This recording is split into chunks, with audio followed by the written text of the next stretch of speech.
I want to welcome you back to Boxing Jabs tonight. We're going to talk about Terrance "Bud" Crawford destruction of Errol Spence Jr.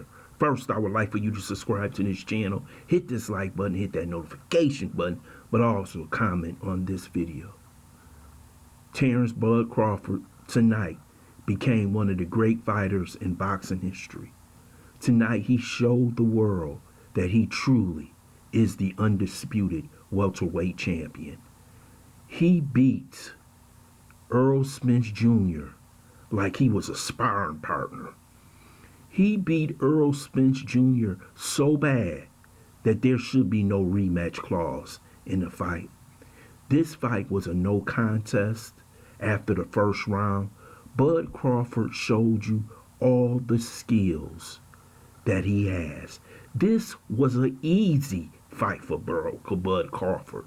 If you watch from the second round on, when he knocked him down with the straight right hand jab, which is his power hand because he's ambidextrous, Bud Crawford put on a show like I have never seen before in a big fight. This fight was anticipated throughout the world, and he showed the world that he is truly almost unbeatable. If he fights like this against anyone, no one can beat Bud Crawford. He showed you from the second round on his intelligence, his skill, his footwork, his ring generalship, everything it takes to be a great fighter. He will go down as one of those welterweights that no one truly would ever want to fight because he can do everything in the ring. Errol Spence walked through several opponents to get to this point. But tonight, he stepped up in class. Can you understand that? Errol Spence stepped up in class. And he's not in Bud Crawford's class because Bud Crawford is in his own class. This is how great of a performance he put on. In the seventh round, when he caught him with the uppercut, then later on that round, caught him with a beautiful left hook.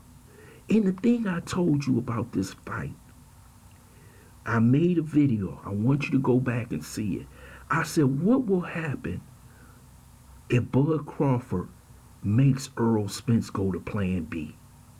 And you know what happened? He wilted. He got knocked out. That's what happened to Errol Spence. He wasn't even competitive. See, Derrick James is an excellent trainer, but he didn't train Errol Spence to be a multi-dimensional fighter.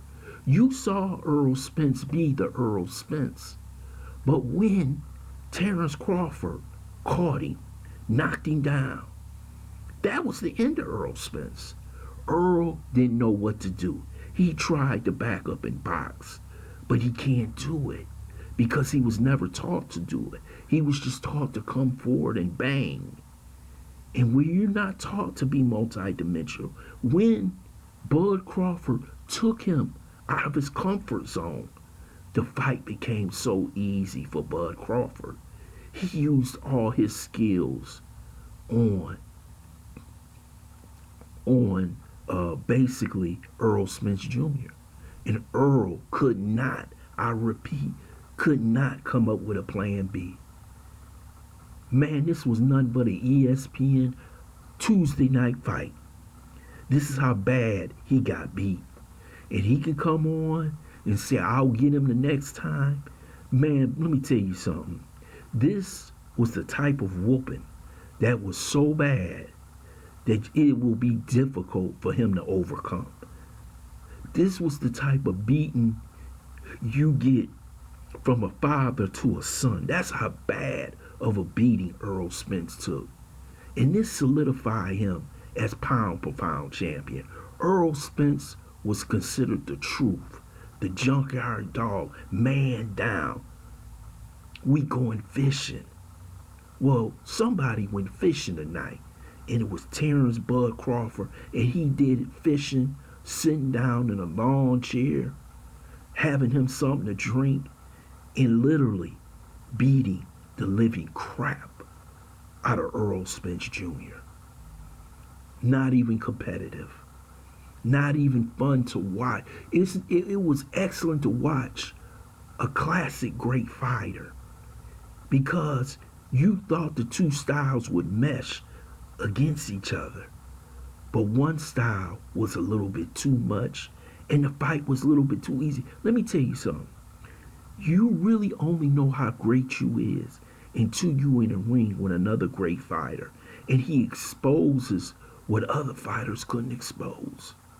And Crawford exposed him so easily.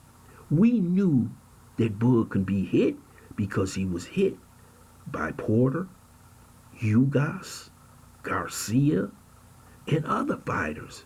But he never was hit by a great champion, a unified, undisputed in 140, 147, two-time undisputed.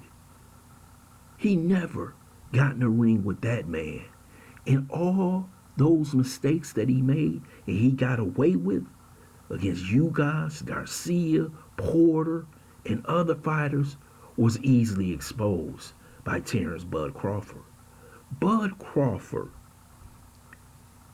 is truly one of the great fighters I've ever seen. And let me tell you something. I have seen Sugar Ray Leonard, Roberto Duran, Thomas Hearns, Pacquiao, Floyd Mayweather, and they have put on some spectacular shows.